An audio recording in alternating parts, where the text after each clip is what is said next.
I'm getting mad. I'm going to cut into the process. I would have been $10 short. I don't have a picture with you yet. We're doing a little different with the pictures this year. I'm taking them all like usual and posting them all like usual, but they're with masks so we can kind of guess who the personality is. Whitey should How do be you like watching. that? I like it. You like that? Say hi to Whitey. I think he's the only one watching. Perfect. Say hi to Whitey. He's the only one watching. Not that camera. Whitey boy, we miss you already. A lot of people have asked about you. Not in a nice way, but that's okay.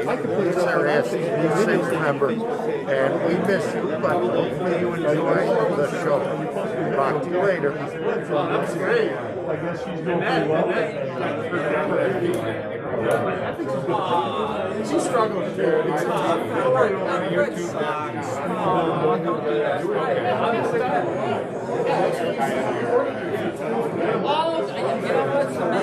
It's just sitting at the front, you know, I go. This is a great turnout. And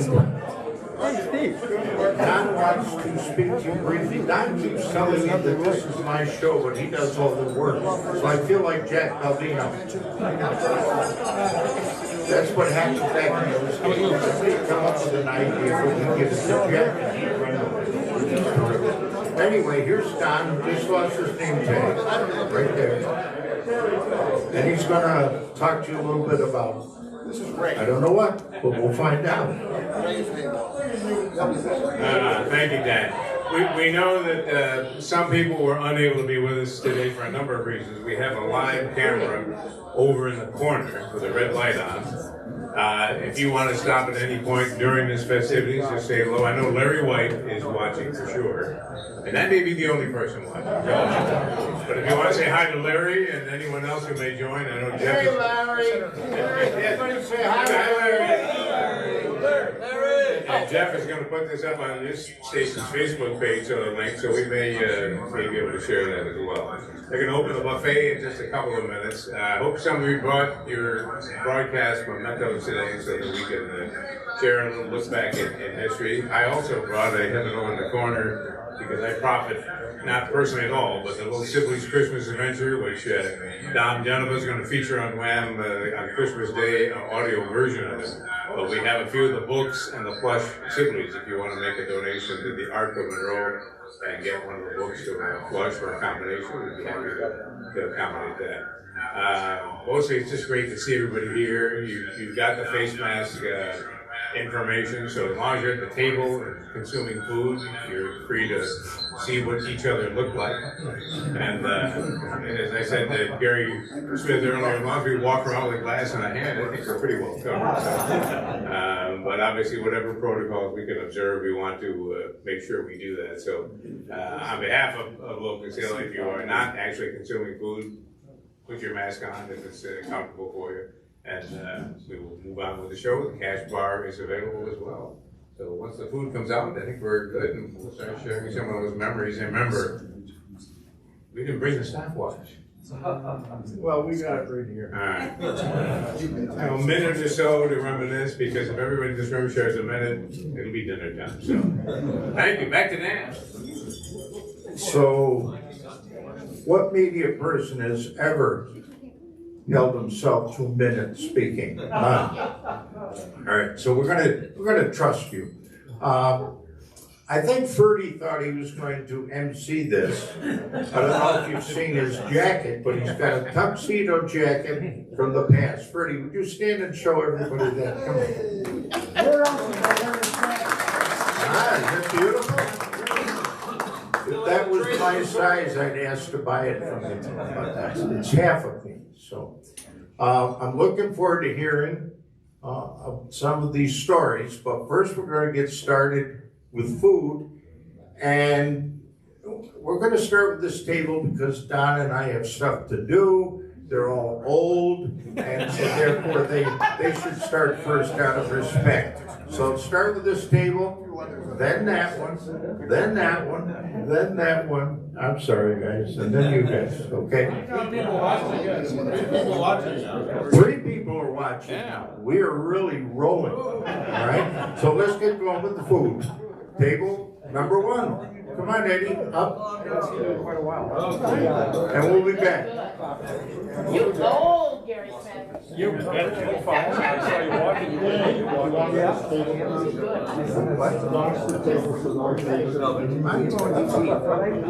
You watch this. Eddie, you want to look at something to go back? Well, yeah, you're probably required to, or something?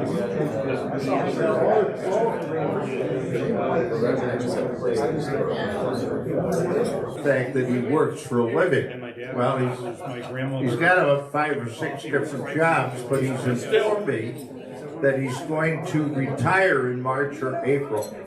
So I said, which job? And he said, maybe all of them.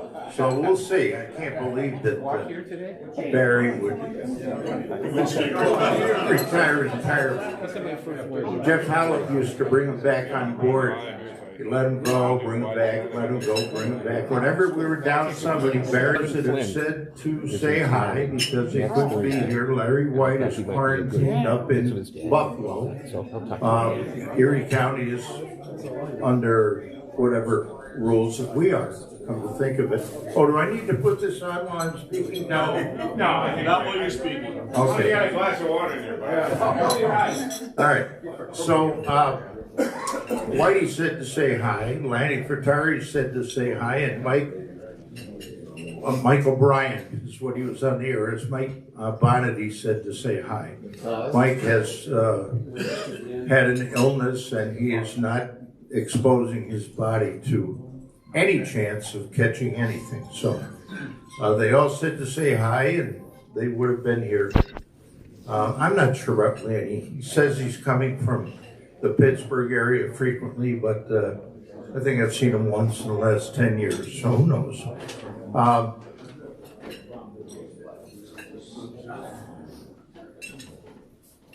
You got any of these left? Yes, thank you. All right. Don't forget, Don is selling these for charity. Arca Monroe? Yep. Yeah.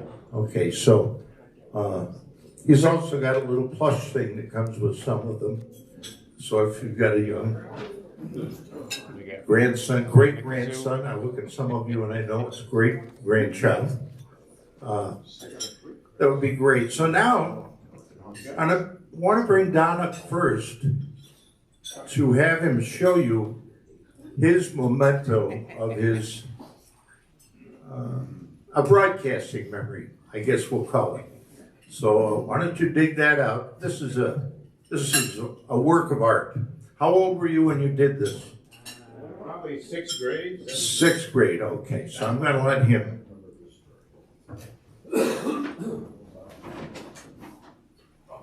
I'm just wondering how many of you have the first radio board you ever operated? Wow. It's a wonder I'm alive because, first of all, here's the microphone switch, which is an electrical switch.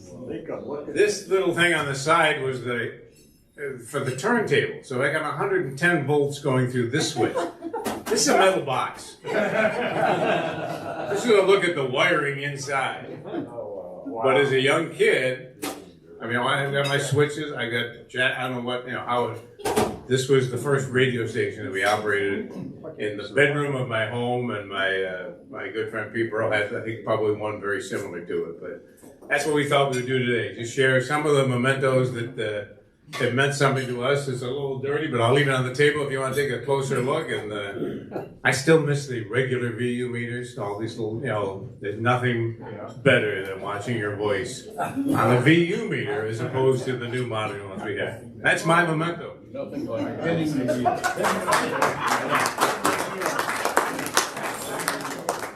All right, I'm going to show you mine now.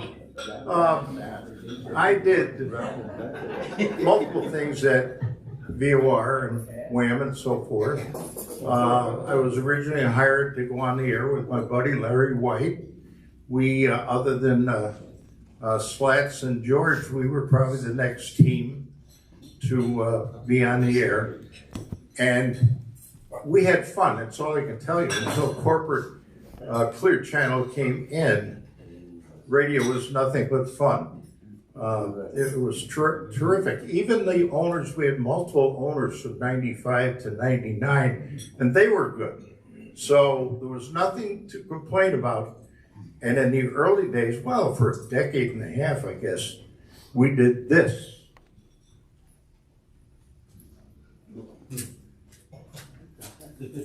We had sock hops, and they were fun.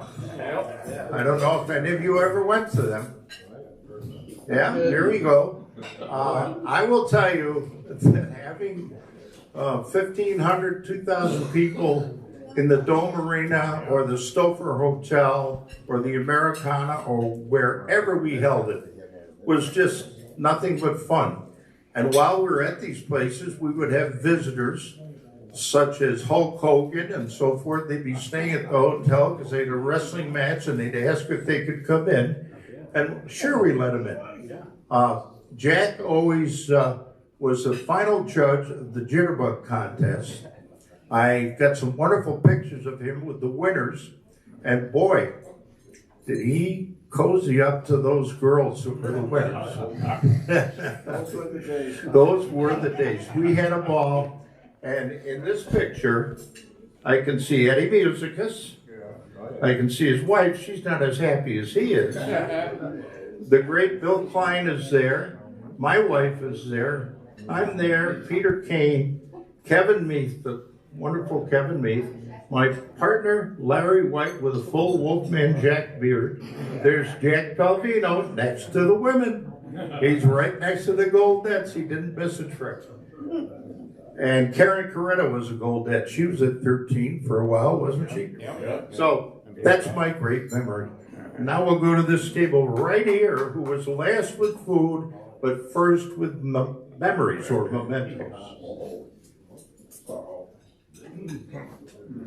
Pardon me, there's a roll in the road. Can you stand, Scotty? I prefer not to. Okay. Carried that bass drum too long. Hold it up for you. Yes, I did. Because I'm a team player. Take a picture of it. I'll put these pictures where you can see them. The picture, I believe, in Barry's right hand is as I came out of the Navy at WELM down in Elmira. I replaced a guy by the name of Stan Douglas, who was, I guess, the Jack Slattery almost of the Southern Tier. And we were there, and that was one of the promotional shots they did, Great Scott in the Morning, which was the bit. And the station went bankrupt. Actually, the chain that owned it went bankrupt. The second picture is in 1973. When it went bankrupt, I was on vacation in Lima with my first wife's family. Vacation in Lima? Yeah. Lima, Peru? Lima, Peru? Lima, New York? If you'd seen the holiday with you, what was the second prize? Did you get the Holiday Inn suite? Yes, we did. So I get this phone call from Joel Carson, who is our program director, says, "I'm no longer the morning man." I go, "What am I, all nights?" He goes, "No, there is no all nights." I go, "What happened?" He said, "Well, the chain, the group that owns WELM went bankrupt, and you're unemployed."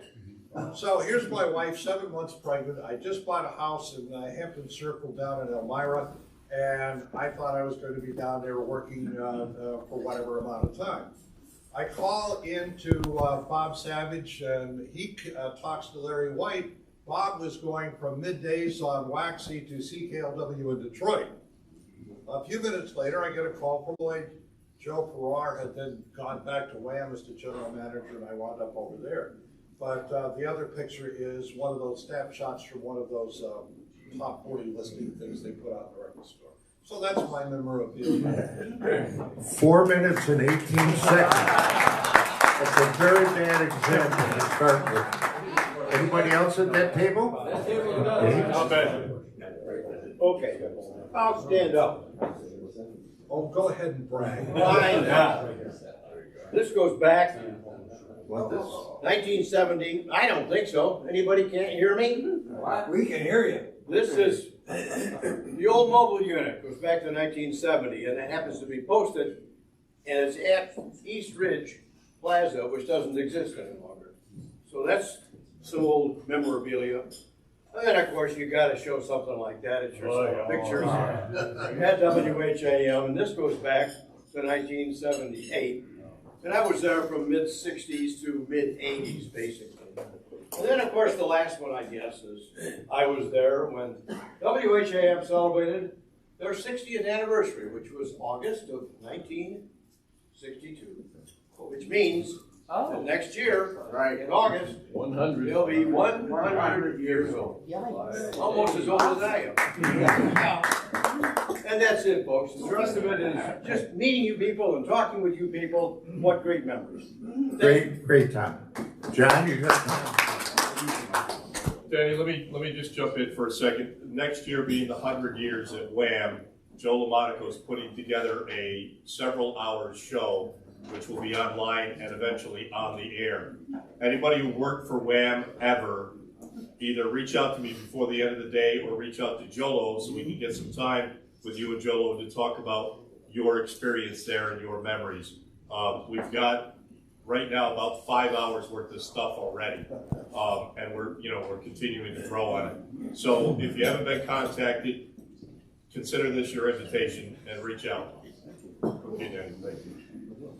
Well, thank you. That was July 11th, 1922, just in case you're taking notes. Yeah. WHAM. My name is John Andrus. I'm with WXXI FM and AM radio, and actually I brought two pictures. This one is our current ID picture. This allows me to get into the little theater free of charge, but I still have to pay for popcorn. Thank you very much. This one is my high school picture, East High, class of '68. Now, why did I bring this? Well, I just happened to be working in the PA system. Bill Pierce was in charge of our TV production, Rochester City Schools, before he became CEO at Channel 21. And I brought this because I guess this might be where I got my start in radio on the old PA system. We used to do commercials for the dances and all of the sports activities at East High as well. A big motivator to get me to class on time. Thank you very much. great, John. Anybody else at that table? Okay. Mine's Jill, in anyone? progress. I'll be there someday. Jill, anybody there? I do. All right. From here.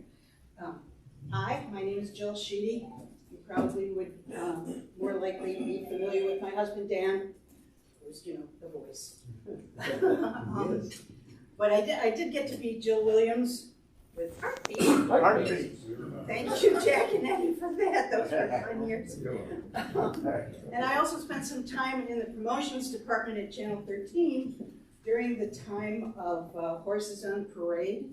Do you remember Horses on Parade? I always wonder whatever happened to all those horses. Somewhere there's a dump somewhere with legs, just sticking out of the ground. But businesses would buy these horses, and it was a charity event of some kind. I think we have Lauren Dixon to thank for that, as I recall. And so Channel 13, of course, bought a horse, of course. If you get that reference, you're old.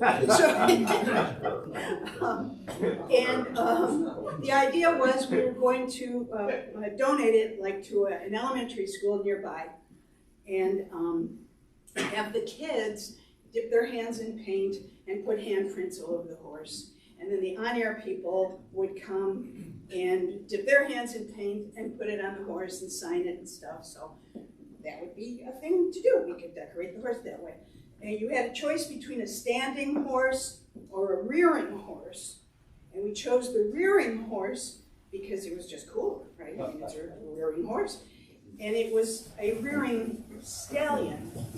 And it was an anatomically correct rearing stallion. So we're picturing now the kids are with their hands in paint, right at about this level on the horse, and maybe that was not a good idea. It turns out the company that made these horses offered to denude the horse, to remove the offending member. So I think Ken Doll I don't know if you've ever seen a naked Ken doll. No. I know that I have repeatedly read it. He was disappointed, as I recall. So anyway, that's what we did. We had the kids, they took. So I have a studio in my basement, and this is next to the monitor, one of my editing monitors. You can't see it, but this was a gift. 1985, I was Jack Slattery's producer slash port-op slash handler. Like, we got a break. That's why he went to SAY? He had come back after SAY. So, anyway, he was really my mentor, and I really loved the guy. He was funny. So he gave me this card. And it's International Association of Turtles. And he made me a member of this organization. So I'll read you some of the stuff on the back. As a member in good standing, you can subscribe to the Turtles as follows. We assume all prospective turtles own a jackass. On this assumption is the reason for the password. The password must be given if you are ever asked by a fellow member, "Are you a turtle?" You must then reply, "You bet your sweet ass I am." If you do not give the password in full, because of embarrassment or some other reasons, you forfeit a beverage of your choice. So always remember the password. And to become an official turtle, you must first solve the following riddles. What is a man? What is it a man can do standing up, a woman sitting down, and a dog with 3 legs? Shake hands. What is it that a cow has 4 of, and a woman has only 2 of? Legs. What is a 4-letter word ending in K that means the same as intercourse? We're on you. Talk. And finally, what is on a man that is round, hard, and sticks so far out of his pajamas that you can hang a hat on it? Close. His hat. So,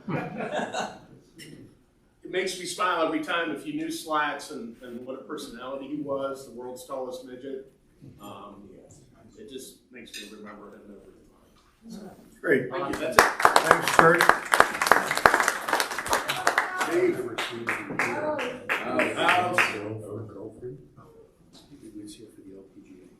thought Kurt was going to tell the story about when he jumped off on his balcony. That was the second floor. As Elvis at his wedding. That was a social. That was it. All right, my name is Steve Hausman. This is my first one of these. I don't know why I haven't come to all of them. But I moved here in '87 from Boston. And my memory is from Boston. I will point out, I told these guys that I wanted to bring my first ever intern to introduce her to all of you, but she has her grandkids today, so. I moved here in '87, grew up and worked in Boston. Got here as quickly as I could, I will point out. Jack Baldino hired me at WAM and BOR, some of the greatest years working with me here. Some of my best friends are at this table. My memories from my Boston days, these are going to be hard to see. But I worked at WCOZ, one of the first ever kick-ass rock and roll stations. And back in those days, they gave these out. We'd go to remotes. We gave out COZ rolling papers. I still have them, of course. One package left. But it was even better because those of us who were on the air, these were our business cards. It would have my name and my job on the inside, and we handed them out of remotes. So these are pretty cool, I thought. They don't really talk what Kano gave out back in the day, apparently. Kano needs to borrow them. Yes, he does. But I've had great memories here. I'm retired now, happily retired. Put in 52 years in this business, 51 of which were great. And it's great to see so many people that I haven't seen in so long. Danny, you and Don do a great job of this. Let's hear it for Danny. I don't know why you credit. Thank you. But Thanks, thank you for the opportunity, and next year I have a great thing to bring up. My first intern's grandkids are gonna be here. All right. Armin. You know, those papers come in handy with the new law being changed. So when I got out of college, all I really wanted to do was to do commercials, write them, produce them, and all that stuff like that. So the first job I got was at WROC excuse me, radio. Chokes you right up. Gary Smith, too. He gets choked up. So it's WROC radio, WPXY radio, WROC TV, we're all in the same building. So I used to write all the commercials for all the radio salespeople and do some for one of the TV people as well. I couldn't actually do the physical recording because it was a union shop. I had a great sound engineer by the name of Leo. So there was an advertising agency that will remain nameless at this point in time that used to send 90 seconds worth of copy for a 60-second commercial. So Swinehart. There was actually probably a few, but anyway, Bill Masters, who worked at the station at the time, was the only guy that could do commercials for this particular advertising. So he sent a piece over. I got Bill to come in. He went into the sound room to record. I'm in there with Leo as he's recording it. At about 50 seconds in this script, he would just boot it. I'm sorry. Let's do it again. So, like the third time, at about the same spot, he's like, this is really difficult. He said, I don't think I can do this. I said, Bill, you're the only one that can, so please give it another try. So he goes through, and at about the same time, again, he boots it. Well, he breaks into this cursing tirade like I've never heard before. Screaming words I've never even heard before. And Leo goes to reach to stop the tape, and I'm like, wait a minute, let that go. So it keeps going, and so my memory is... I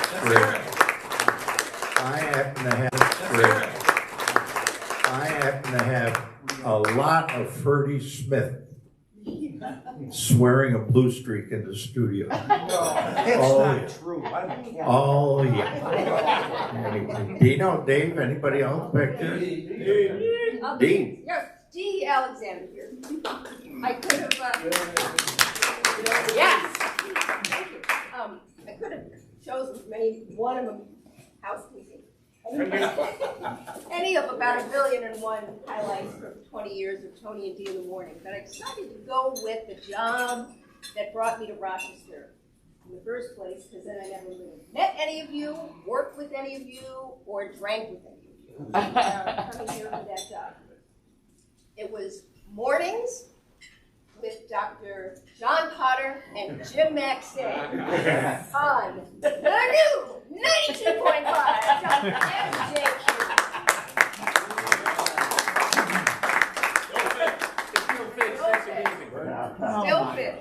Still fit. I love her. That's awesome. I worked with Dee there also, and she was our best softball player, right? I was going to say, the worst thing that happened to us was when she went to warm not only softball, but golf. She would tee off way in front of everybody else, boom, right down the middle of the fairway and start us off. Our star athlete. Yes, absolutely. Great Better than athlete. your husband, Carl. We got a story, even the first day of work includes a story with you in it. I don't want to hear about that till the bar. And it has Crows. It has We haven't seen the mayor here since around Quite Country. Jelly sandwich I had paid $30 for last night. That's right. Whatever was on the menu he didn't like, and he had to make a peanut butter and jelly sandwich. It was worth $30, wasn't They it? never made that at Around the Quite Country. ticking. You know, House always said you work with the same 50 people your whole life. I worked with everyone at this table. I worked with a lot of people in this room. So thank you, Don, Danny, Paparazzi. Worked with Barry. Still do. So it's awesome when we all get together. So they call me the mayor, just in case you don't know. My dad was the mayor of Canandaigua, where Dino and I grew up. I grew up in the little police station in the basement of City Hall. They had poor cops had to babysit me. So I wanted to be a cop. Should have. I would have been retired by now. But there were 4 numbers and 6 letters that screwed my plan. 95 BBF, 89 WLS in Chicago. So I would listen to that at night, listen to BBF during the day. Ferdinand J, Chris Summer, Mike O'Brien, Bob Savage, Tommy Nass, Tom George. You keep going through all the freaking names. Hans Peterson, and of course, the one and only Jack Pelvino and Engineer Donald. Unbelievable. Because of them, my memento is my WBBF glass. With Jack Pelvino, Nick Nixon, and the rest. Larry White, you're on here too. Larry White, and inside I am carrying my 95 BBF $10,000 free money button. And I wish Captain Cash, Horace Rivnock was around, who was driving the horny, what do they call it, a horny honker or something? Happy honker. Happy honker. I think if Horace was a horny honker. You know where your mind But is. Jack told me, I got to work with you when you were my boss with Bud Wertheimer. Maybe sitting foil, you still owe me $10,000 for my free money. Sticker right in my butt. So thank you very much. And you got me into radio. It's your fault. I'm still getting up at 4:15 every day, Jack. Thanks a lot. Good to have you back, Pete. The mayor. All right. I grew up in Canandaigua listening to Pete Kemp. Tino. Got stuck doing play-by-play for the Canandaigua Braves basketball team after he got cut. That's right. But I also listened to Jack. I got my glass signed by Jack. You owe me that with my $10,000 boss. So, Sign him, Jack? Geneseo, Mayor, we graduated the same year, went to Geneseo. And in all my radio classes, Scott's was in. Short period after that, we both lasted about a year and a half. One of us graduated. I hear Scott on CMF. Started hanging out at CMF, meet Dave Kane, meet a lot of nice people. And I was an unofficial intern. And that's right when... He was Dino the Band Dog. Dino the Band Dog. That's right. And this is when my first gift from Horst to know I was going to be able to stick around and get hired. Wow. I tell you what, you want to meet women at Penny Arcade? Yeah. Remember this? 83 Calder Cup. Horst loves auto stickers. He loved to do autos for all the events. So this just reminds me of, this is what made me feel accepted and knew that I was going to stick around the radio for. Very good. Nobody else ever smoked in that coat. No. 40 years later, still there. Very good. Real quick, I just want to, a quick aside about what House was referring to with station promotional items. This is 1980. I was working at Magic 92, and Chris Summers, Bob Marini knows this. The late great Bernie Kimball, who had hired me, was the program director, and he came up with a little square mirror, and it went in a little rubber sleeve, and it said Magic 92 Studio Line with a square mirror. 1980 square mirror. Yeah. So they were in use a lot at the station.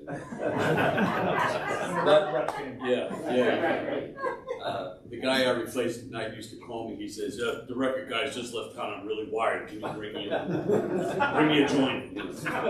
But what I brought was a letter. Now this is already more than 24 years into my career. It was a letter from the NAB, and I received it in July of 2008.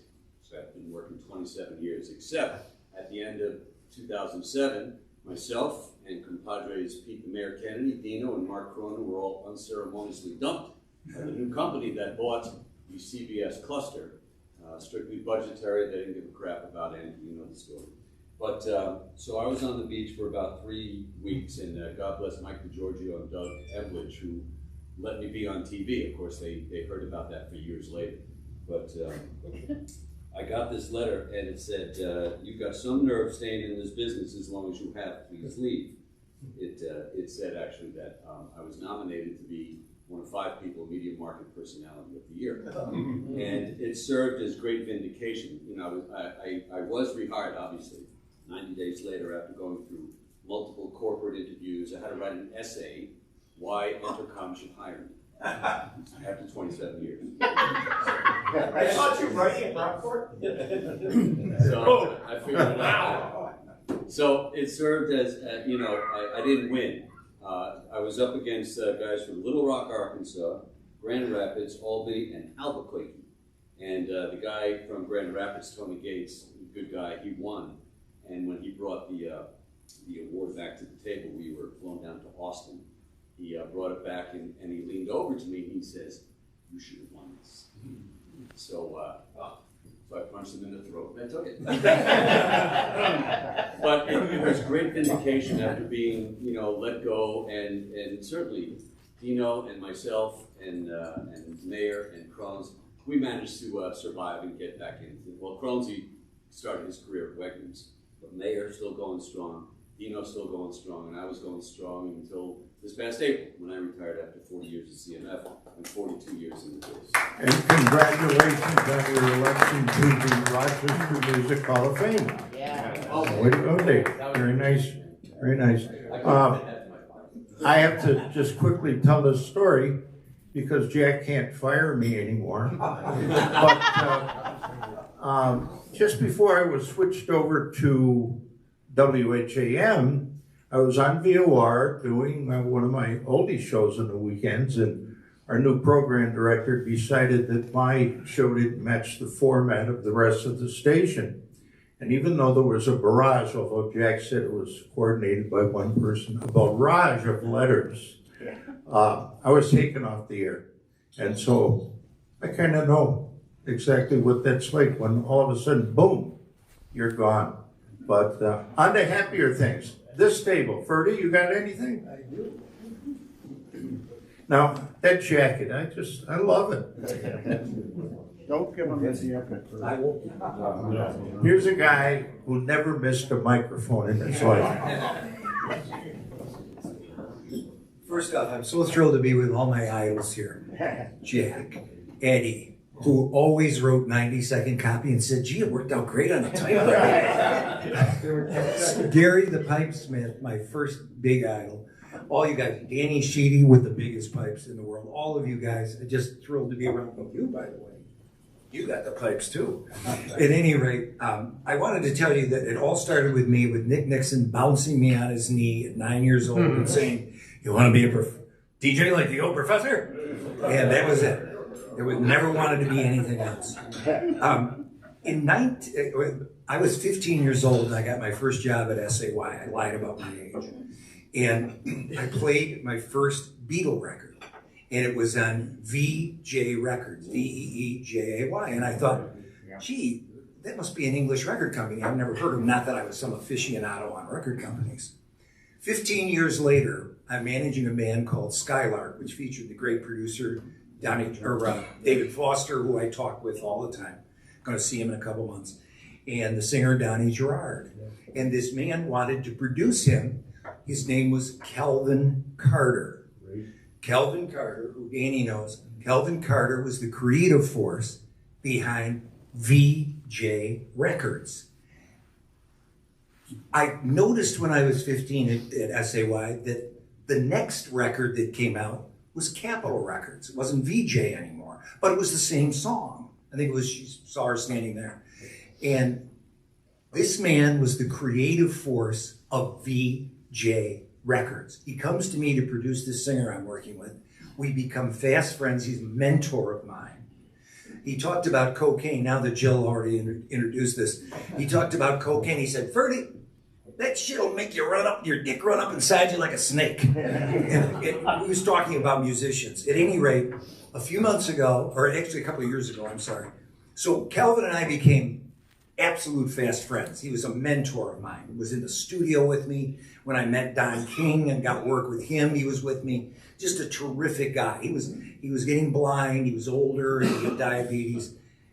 I found this just a few years ago, the first Beatles album on VJ Records. Oh.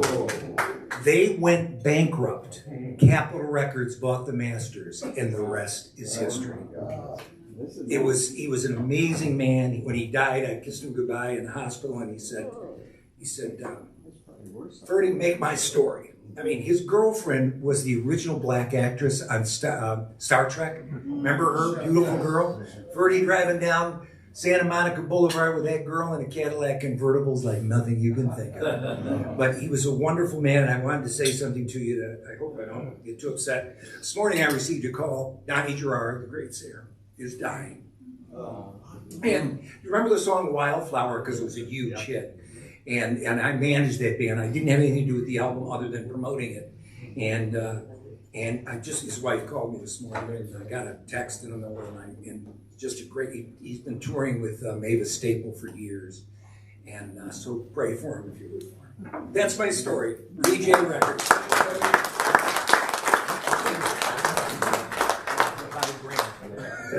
That's great. Very sorry about Donnie Gerard. He was a wonderful person too, as well as a great singer.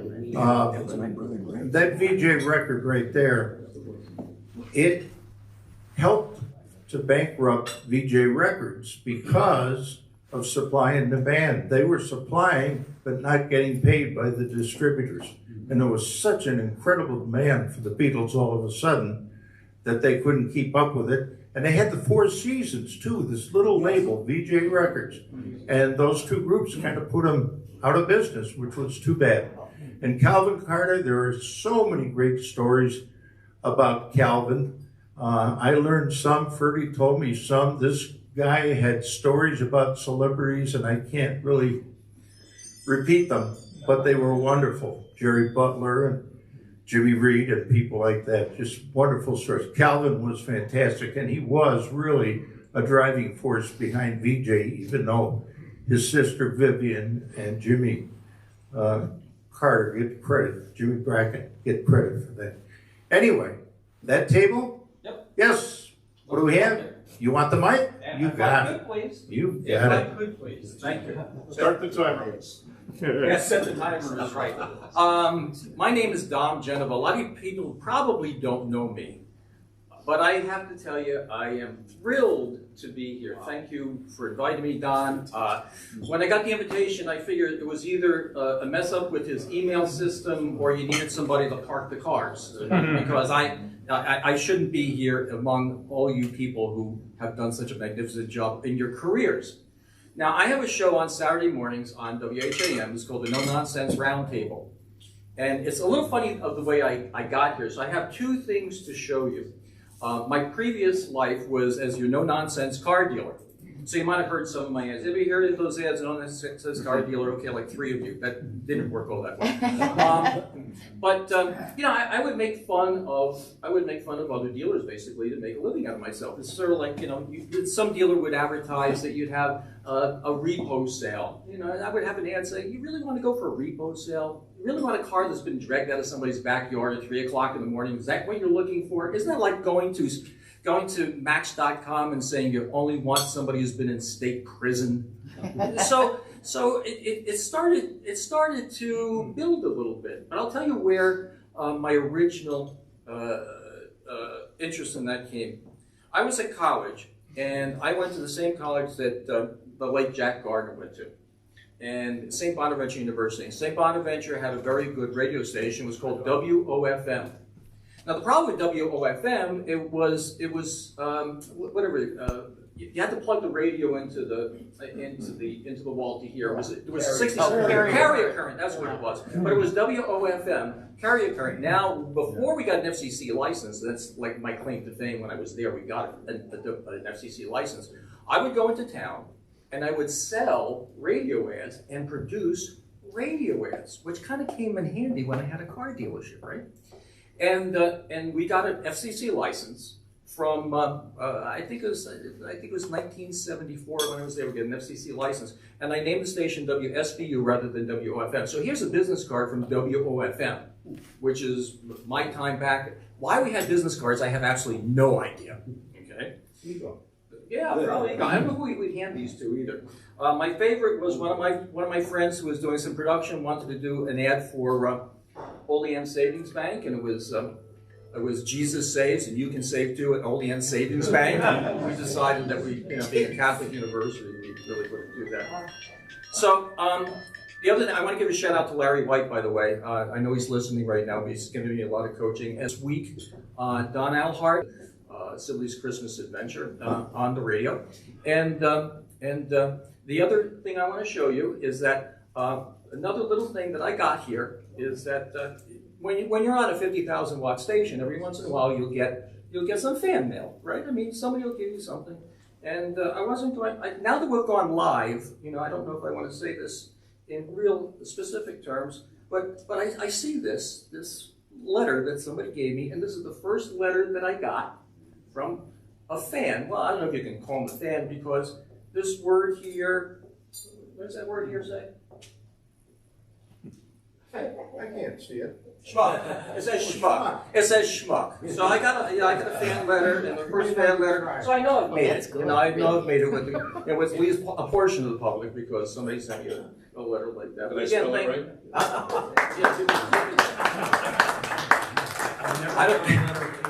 I don't know, Barry, when you wrote it, did you have a dictionary?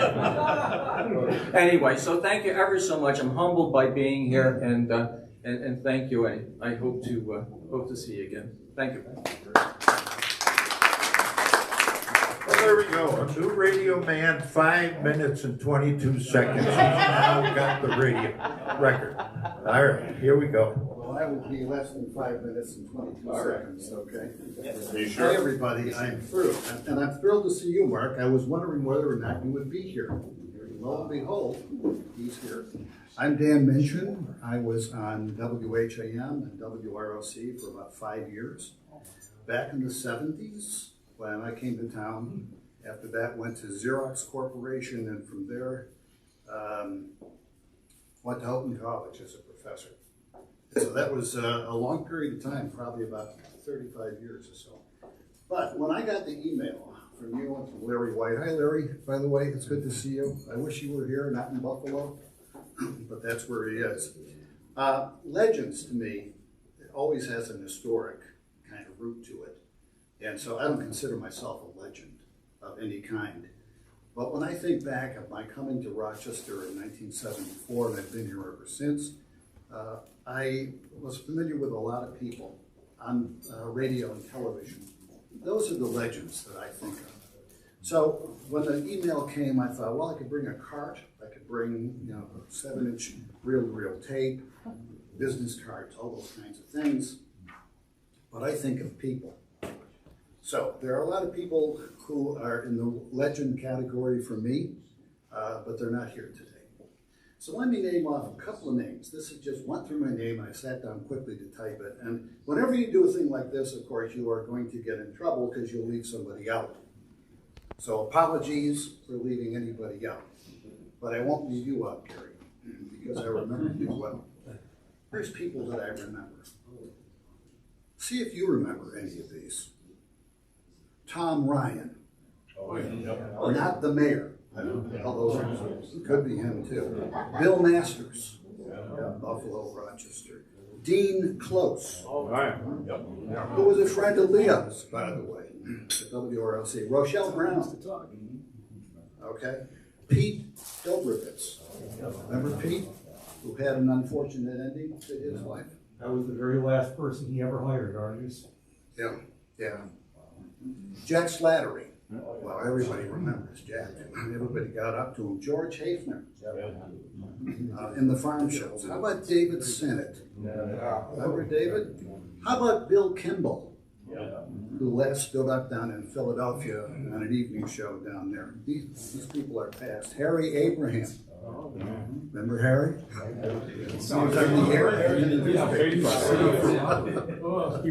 Ed Grimsley.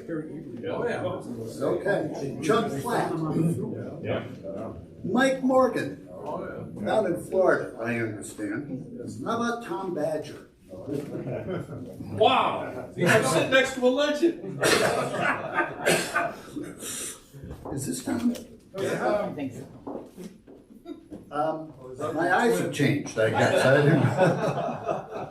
Tom Badger. Dick DeMecco. Oh, yeah. Ed Hasbrook. Oh, nice. Eddie. Walter Dixon. You all remember these people. Great. How about Bob Luther? Okay. Forrest Lewis. Oh, yeah. Remember Forrest Lewis? You had that unusual Lewis. Kind of a lisp, I guess you call it. Karen Francis, who worked with him over at 3WG. Well, Rich Funky, you all know the senator. Rich Funky. Yep. Gary Smith. Toby Gold. Remember Toby? How about Don Fisher? Sports folks at Channel 8. How about that? Ray Lovato over here. You know every square inch of downtown. And these people I never met, actually, but these people were people that I watched and sort of made me really sense that Rochester was my home and not Buffalo. I grew up in Buffalo. Sorry, Larry. Buffalo's a great place, but this became home. Gabe Dalmuth, 2 stations, 10 and 8. Eddie Meath, way back in the day. And Ann Keefe and Tom Decker. Those people, to me, are legends, and I'm sure I've left off a couple. But when you think back about the mark they made in broadcasting and in the listeners and the contribution they made to the community in terms of building it up or doing the kinds of things that were needed at the time, I think they deserve the label legend. And I'm really glad that I've known these people, at least in spirit, and many of them personally. I wish they were all here at the Legends Luncheon. Thank you.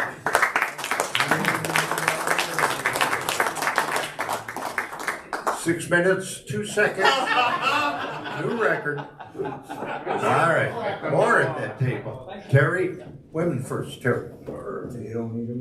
Hello, I'm Terry Clifford, Mandalero.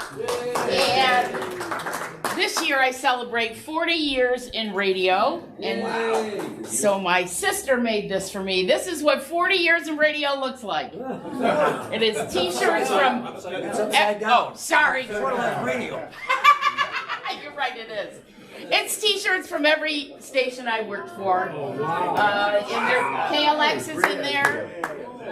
Q92, let's see, and of course the B, because I've been there for 34 years, along with my soccer shirt from a team that Bill Coffey, my former co-host, sponsored. So this is what it looks like for me. Very nice. And just to assure you, because I know that not everyone is still in radio, so this is the way I think. That's bad. Keep the door closed and you can still have fun. Thank you to Gary Smith, who first put me in front of a microphone. Your fault. Thank you to Jack Calvino, who gave me my very first internship. So, thank you. Very nice. Radio rocks! Clifford was just voted favorite Rochester radio personality. Oh, yeah.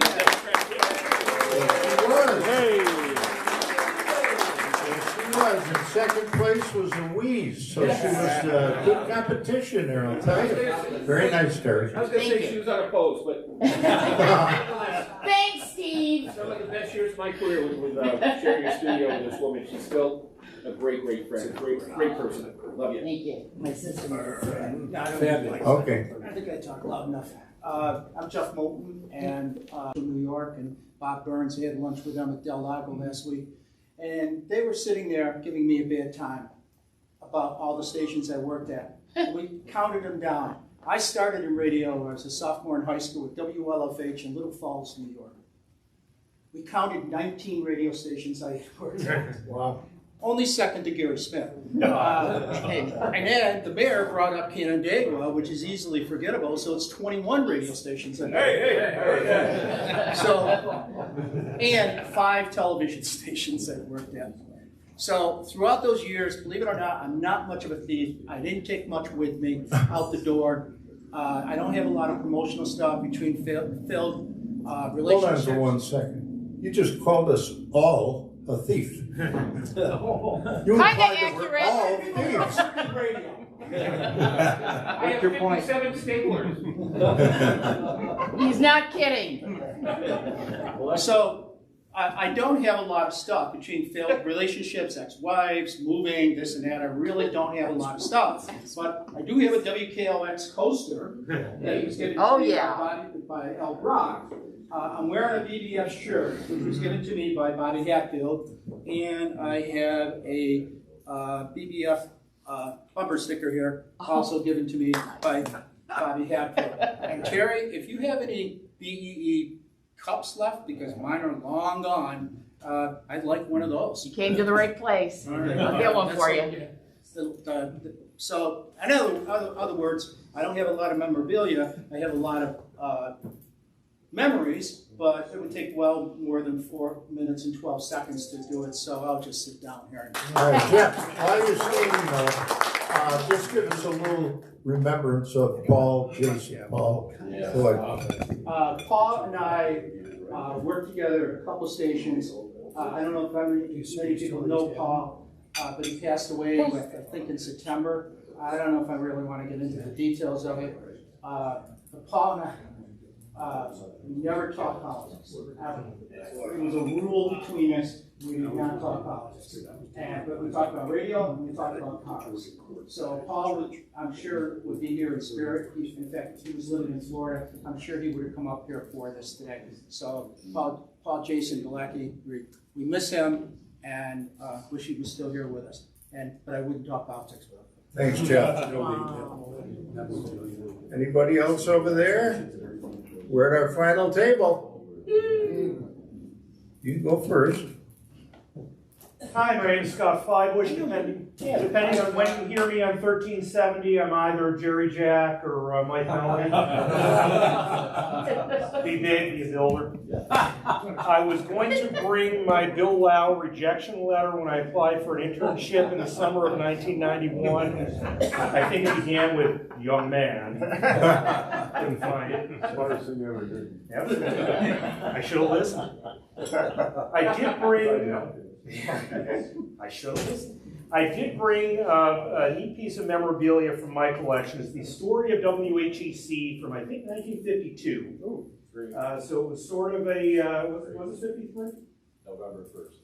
No, it's a WHEC radio. Oh, radio? Oh, no. This is WHEC radio, because this predates TV. It was, I think, sort of a belated 25th anniversary for them, but Gunnar Wig is in here, Lowell McMillan, Oh, my gosh. Al Siegel. It's at Meath overlaps, so there's a connection there. I remember going in to see Eddie Meath when my aunt was an account executive at Channel 10 when the studios were still down in the basement when I was a kid in the 70s. But the neat thing about this is that I'm pretty sure these are actually his illustrations in here. So kind of a neat connection, who would have imagined. So feel free to come up and look at this. And oh, by the way, also I have the brand new 2022 Tower For sale. But celebrating the 100th anniversary of the big boom year of radio in 1922, and among the stations that are in here is WHAM on the joint page.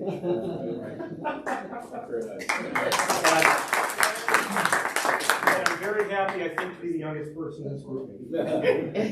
As Mike Whittemore used to say, the 50,000 watt blowtorch. Yeah. Bill, anything? It's too big to bring in. Want to tell us about your hobby? I was really good at lifting things. No. Okay. We don't have time for that. You're the only guy I know with the fingers that can build little things like I that. have a very, very large magnifying glass. There you go. Gary, anything? Yep. This is the guy we call the radio voice. Yep. Yeah, sure. Oh, yeah. Oh.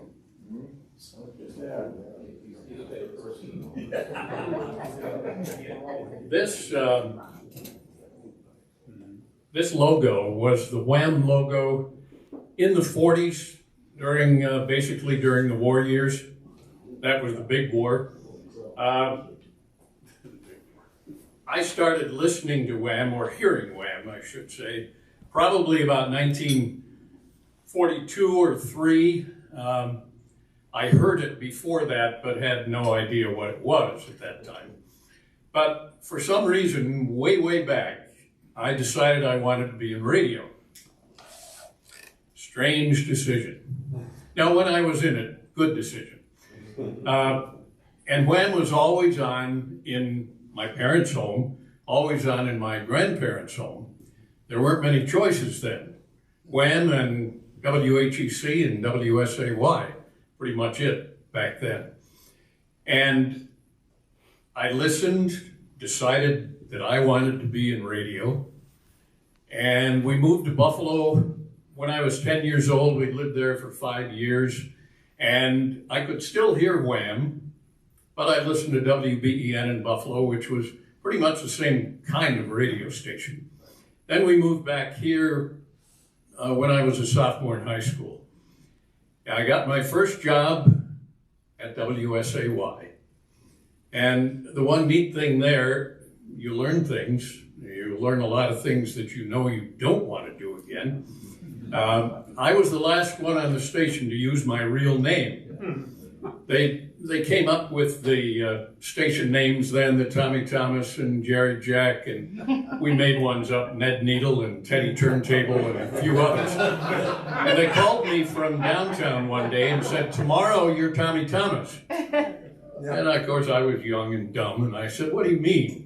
Today I'm Gary Smith, tomorrow I'm Tommy Thomas, I'm not going to do that. Well, they reconsidered and allowed me to keep my name because I think I'd been there 3 months and probably had seniority at the station. So I was the last one to use my real name on WSAY for whatever that's worth. It was kind of neat listening to Wham when I was a kid, deciding I wanted to be in radio, and then working there for 17 years before I retired. Kind of fun. It's great to see everybody. I wish we could do this about 4 times a year. I don't know, that $30 4 times. Good to see everybody. Thank you. So I happen to know how much that jacket costs, because I had one. It's about $300. Gary Smith's nickname is Skinflint. So who paid for that, Gary? You did. Oh, no. All right, Jack. Okay. What was I thinking? I just realized I've hired most people in this room.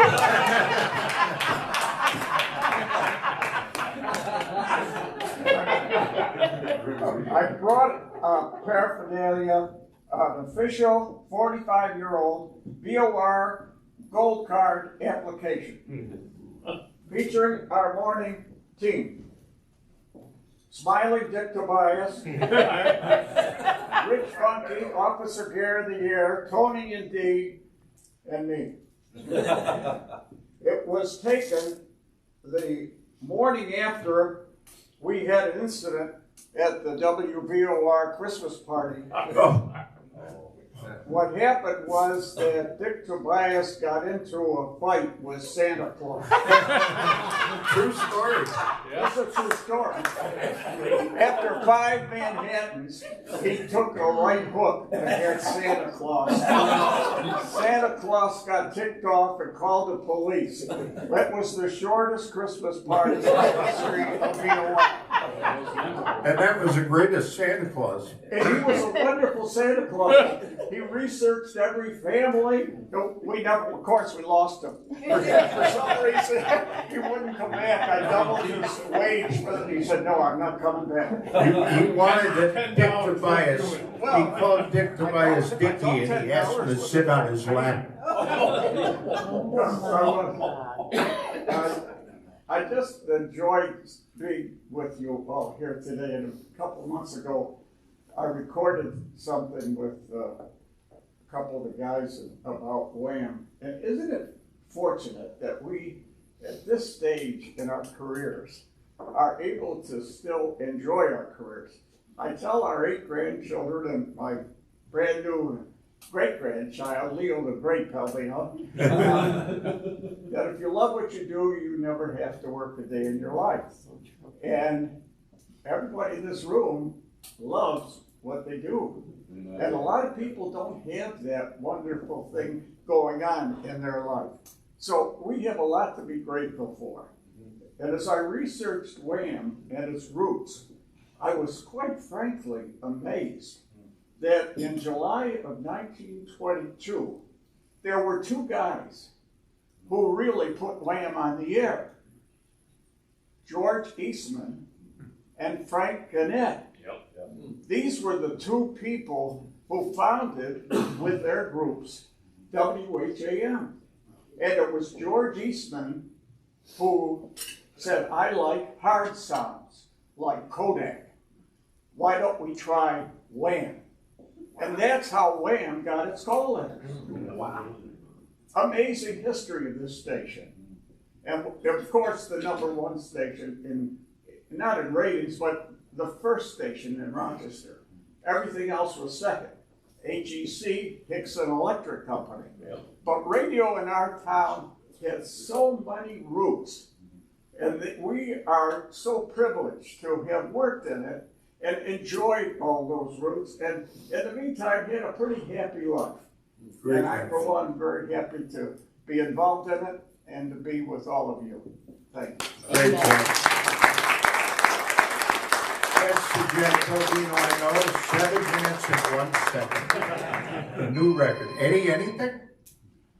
Yeah.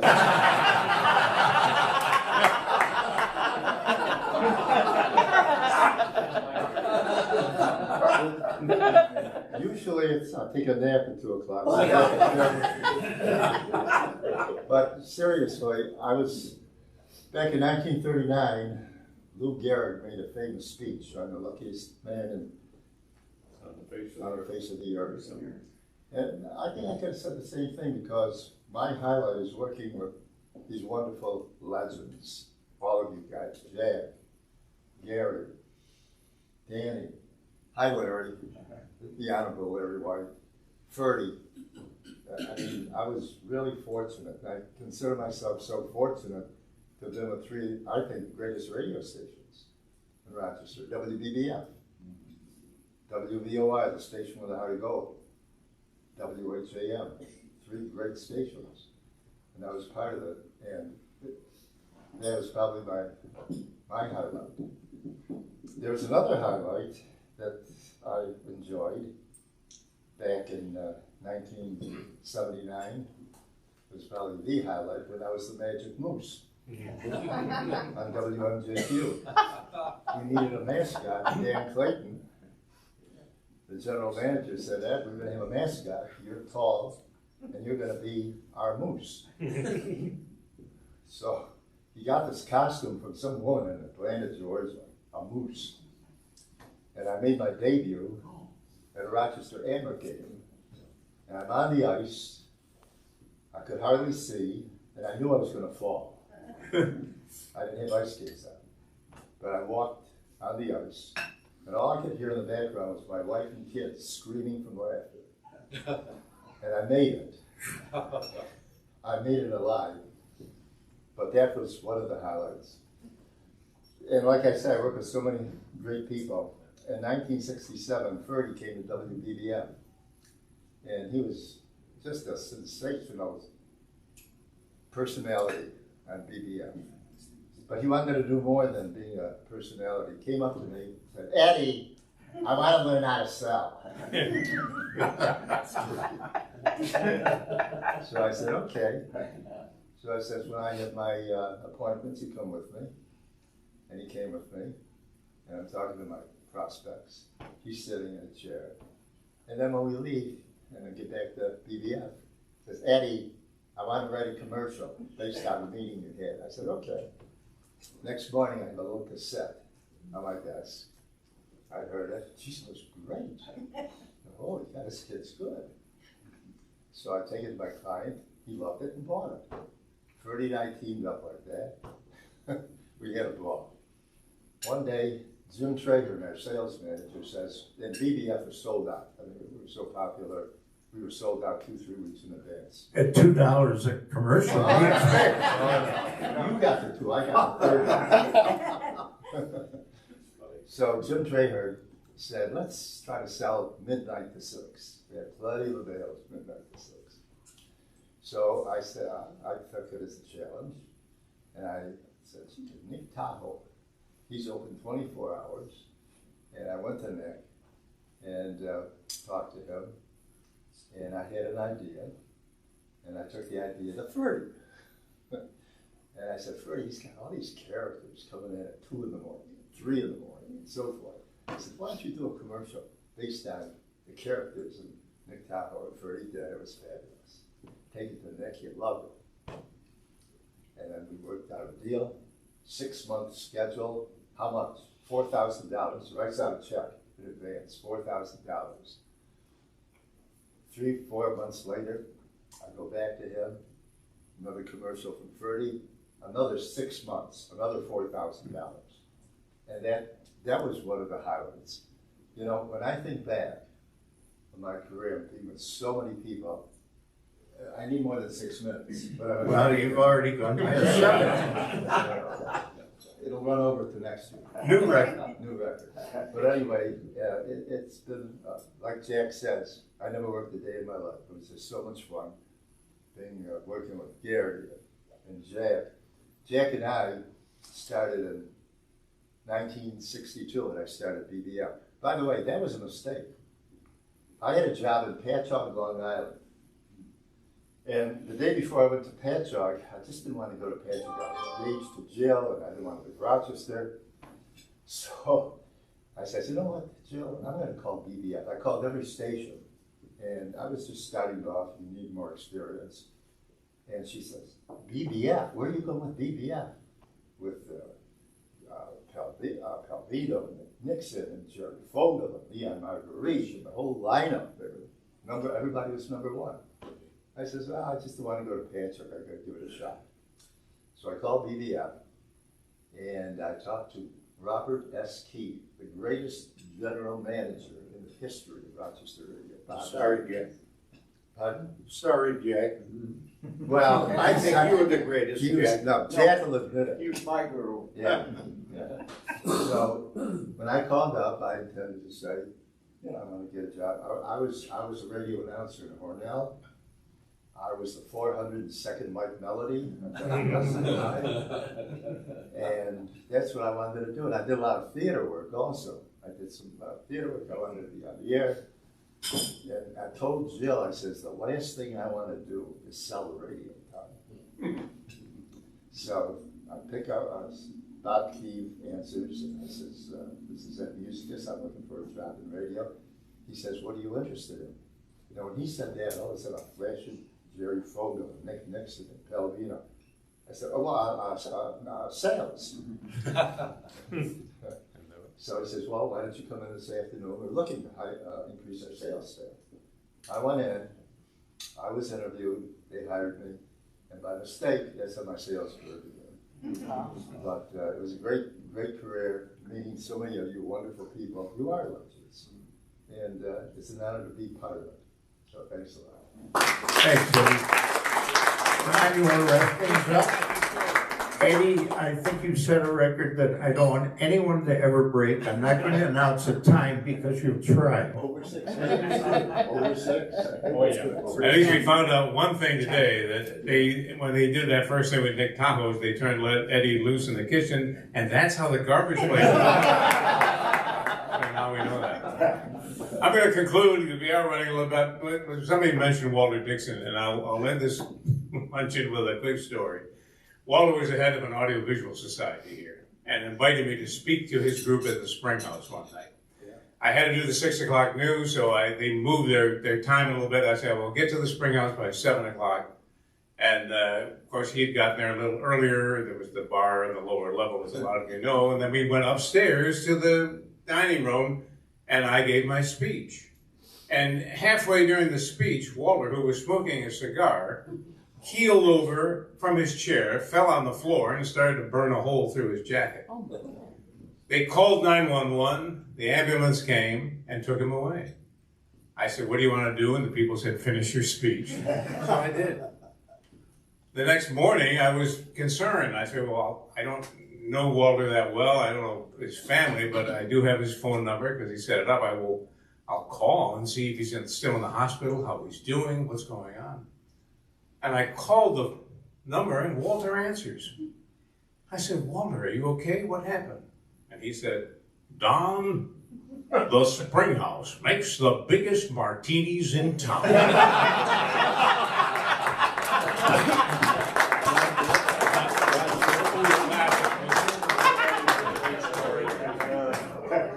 Hey, Don. One other little footnote too, if you keep Rod Wood, who is kind of, I always related to him, my counterpart to Syracuse, passed away this weekend.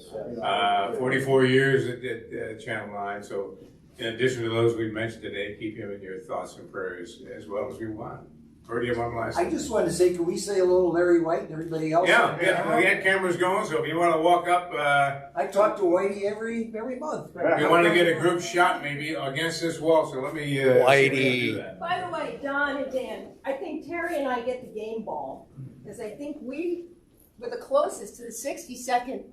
I think we get. And by the way, were you high when you said 60 seconds for this group? He said it.